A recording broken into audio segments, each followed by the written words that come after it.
Coragem com o meu alimento, comedores. Amanhã o seu rosto, o seu gosto já lhe será bom, e depois de amanhã será melhor.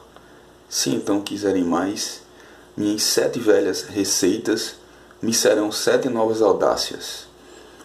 Então, trazendo para todos algumas palavras de pensamentos, de formulações, de ideias, para que possamos refletir um pouco nesse período, gostaria de trazer-vos um pensamento singular sobre o conceito A Vontade de Poder, no filósofo alemão Nietzsche, Friedrich Nietzsche, e também uns pensamentos sobre o psicanalista, o Dr. Freud. Tem esse livro bem interessante chamado, essa obra de Freud, 1930-1936, O Mal-Estar na Civilização. Então, há um aforismo no livro chamado Para Além do Bem e do Mal, Jenseits von Gut und Böse. Além do bem e do mal, ele fala assim: a vontade de poder como verdade inteligível, aludindo a um suposto aspecto metafísico da vontade de poder, que seria um princípio constitutivo da realidade. Seria um construto que daria formas de interpretar a realidade, a vida, e o que seria a vontade de poder. Eu vou ler para vocês esse texto, que está além do bem e do mal. Diz assim: a vida mesma é essencialmente apropriação, ofensa, sujeição do que é estranho e mais fraco, opressão, dureza, imposição de formas próprias, incorporação e, no mínimo e mais comedido, exploração. A exploração não é própria de uma sociedade corrompida ou imperfeita e primitiva. Faz parte da essência do que vive como função orgânica básica. É uma consequência da própria vontade de poder, que é precisamente vontade de vida. Supondo que isto seja uma inovação como teoria, como realidade, é o fato primordial de toda a história. Seja-se honesto consigo mesmo até esse ponto. Então, há um pensamento aqui bem elaborado. Para os que acompanham esse tipo de reflexão, podemos compreender, do modo como Nietzsche fala aqui, que a vida, em sua essência, é vontade de poder. Vontade de poder, o que seria senão essa vontade de mais, de estender-se para além de si?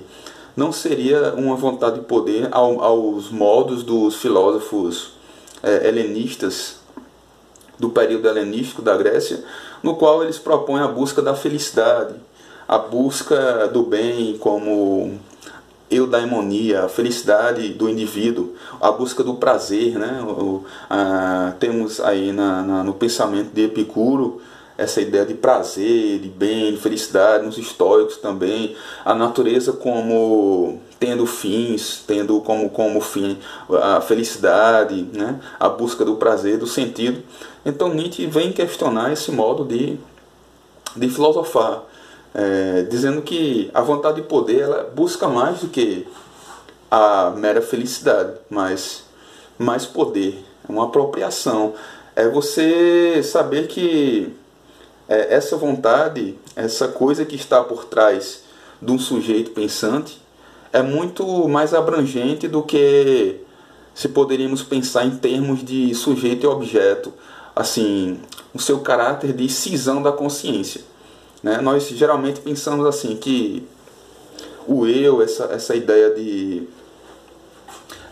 um sujeito, de um querer, está em nosso controle, porque nós somos educados a partir de uma tradição cristã, na qual temos o livre-arbítrio, temos escolha das nossas ações, das nossas atitudes, e nesse pensamento ele se propõe assim, que o que ele tem em vista é justamente contrário a essa noção de moral, de responsabilidade.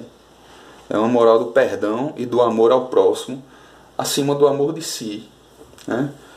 Dizer que é uma moral que vai contra a natureza, é contra aquilo que é natural, que quer reprimir o que é natural da vida. Assim, interior, assim, no interior de um organismo há disputas de força, né? Surgem os comandantes, os comandados, e aí existe a questão do eu e do si. Como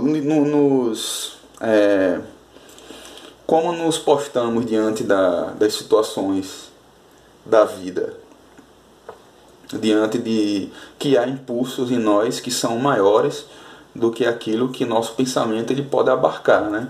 É como que se você fosse impelido a instâncias mais primitivas, mais remotas do seu inconsciente, da sua mente, da sua fisiologia, do seu corpo, né? A sua própria constituição física como uma luta entre células, entre um organismo que tenta estabelecer uma certa harmonia, e às vezes não é tão simples assim manter essa harmonia. Mas voltando ao fim, retomando ao pensamento inicial, era dizer que essa caracterização de Nietzsche da vontade de poder é dizer que existe uma vontade que está para além de nossa compreensão, né? Podemos indicar o exemplo da meditação, que consiste em acalmar a mente, os impulsos, né? Até mesmo os instintos seria uma ramificação dessa vontade de poder, que é uma instância que é anterior à nossa consciência, porque em alguns pensamentos o Nietzsche vai falar assim que a consciência é um produto derradeiro dos instintos, né? A consciência ela se origina desse caos pulsional, dessa pluralidade de alma que somos, e não um sujeito único, assim, como que unificado a partir do processo de unidade, de identidade e não contradição, que seriam os parâmetros da lógica, os 3 princípios da lógica, né? A identidade, o princípio de não contradição e o terceiro excluído.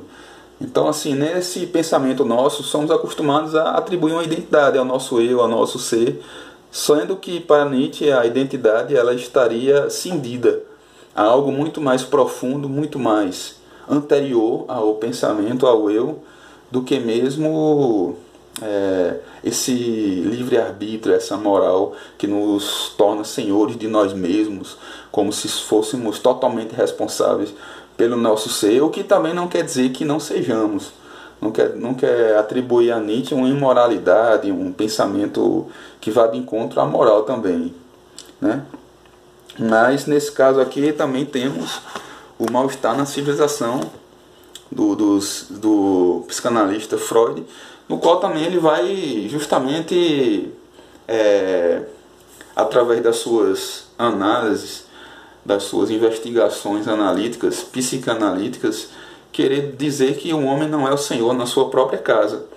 Justamente porque tantas neuroses, porque tantas obsessões, tantas crises, né? Tantos pensamentos angustiantes, tanta ansiedade, porque não conseguimos controlar esse eu fugidio que nos escapa.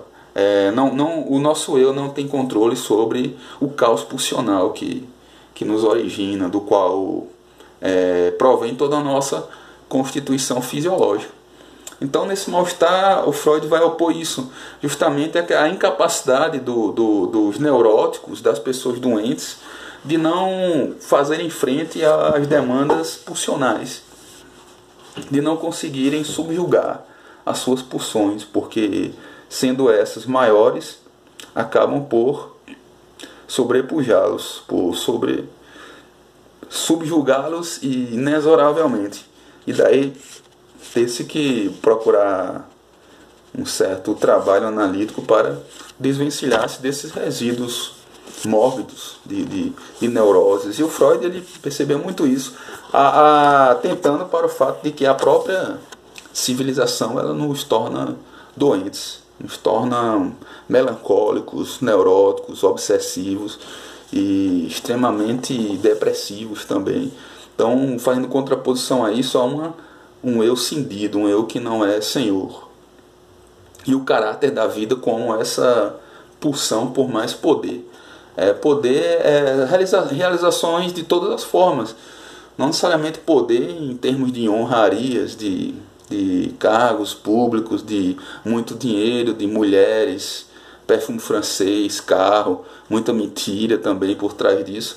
Mas a ideia de que o poder é justamente essa capacidade de criação, de colocar-se para além de si, para além do bem e do mal, da felicidade, para além dessa moral medíocre na qual estamos inseridos aí, e que há por trás disso todo um enfraquecimento, uma falsificação das pulsões primordiais da criação, do desenvolvimento daquilo que se pode pensar de um ser imbuído da vontade de poder em Nietzsche, e também o mal-estar na civilização em Freud.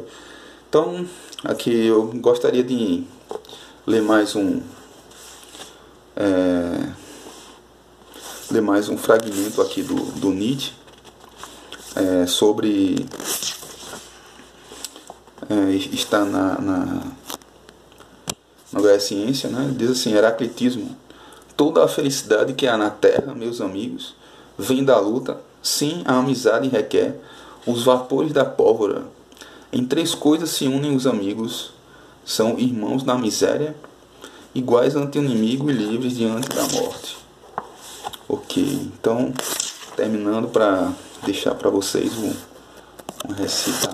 recitar um poema do Zaratustra. Foge, meu amigo, para a tua solidão, vejo-te atormentado pelo barulho dos grandes homens e picado pelos ferrões dos pequenos. Volta a semelhar-te à árvore que amas, a de amplos galhos, atenta e silenciosa, pende ela sobre o mar. Retornaremos talvez em breve.